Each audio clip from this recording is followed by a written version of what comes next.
ভোটের আগে যেন বারুদের স্তূপের উপর রয়েছে মুর্শিদাবাদ জেলা। প্রতিদিনই সেখান থেকে মিলছে বারুদ বা বোমা উদ্ধারের ঘটনা।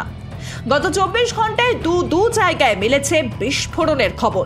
পাশাপাশি রেজিনগর বেলডাঙ্গা এলাকাতেও উঠেছে বোমাবাজির অভিযোগ। চলতি সপ্তাহের শুরুতেই সোমবার মুর্শিদাবাদের রেজিনগরের নাজিপুর এলাকায় দুই গোষ্ঠীর গন্ডগোলে বোমাবাজির অভিযোগ উঠেছিল। ঘটনাস্থলে গিয়ে প্রচুর বোমা উদ্ধার করে পুলিশ। ওই একই এলাকায় গত রবিবারও ঘটেছিল বিস্ফোরণ। এরপর মুর্শিদাবাদের ছেতিয়ানি ঘোষপাড়া বাঁধের ধার এলাকা থেকে এক ড্রাম তাজা বোমা উদ্ধার হয়। মোট 23টি বোমা ছিল ওই ড্রামে। উদ্ধার হয় প্রচুর বিস্ফোরকও। এই দুই ঘটনায় পর দুদিনে পুলিশের তল্লাশিতে উদ্ধার হয় 50টি বোমা। ফের গত বুধবার মুর্শিদাবাদের নবগ্রামে উদ্ধার হয়েছে বোমা। এদিন সকালে রাস্তার পাশের একটি ঝোপে ব্যাগ ভর্তি তাজা বোমা দেখতে পান স্থানীয় বাসিন্দারা। খবর দেওয়া হয় পুলিশে। পুলিশ এসে ওই ব্যাগ উদ্ধার করে।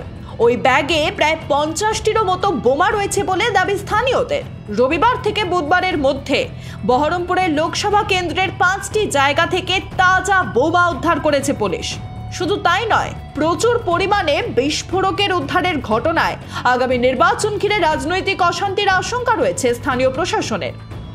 ফের শনিবার উদ্ধার হলো 2 ব্যাগ ভর্তি বোমা। এদিন মুর্শিদাবাদের ডোমকল থানার খিদিরপাড়া তিলের ক্ষেত থেকে 2 ব্যাগ ভর্তি বোমা উদ্ধার করে পুলিশ।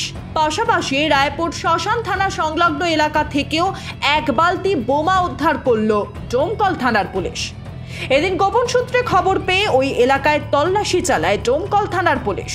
কোনো রকমে অপ্রীতিকর ঘটনা এড়াতে ওই ঘটনাস্থল পাহারা দিচ্ছে পুলিশ। খবর দেওয়া হয়েছে বোম স্কোয়াডকেও। বিপুল পরিমাণে বোমা উদ্ধারের ঘটনায় গ্রামবাসীরা আতঙ্কিত। নির্বাচনের আগে কে বা কারা এত পরিমাণে বোমা মজুত করে রেখেছিল, ঘটনার তদন্ত শুরু করেছে ডোমকল থানার পুলিশ। আগামী 7ই মে মুর্শিদাবাদ লোকসভা কেন্দ্রের নির্বাচন। তার আগে একের পর এক বোমা এবং বিস্ফোরণ উদ্ধারের ঘটনায় রীতিমতো শঙ্কিত প্রশাসন। তবে কি আগামী 7ই মে মুর্শিদাবাদের লোকসভা নির্বাচনে ঘটতে চলেছে বড় সড় কোনো নাশকতার ঘটনা? উত্তর খুঁজছে স্থানীয় প্রশাসন। Bureau report, Pritam Bangla.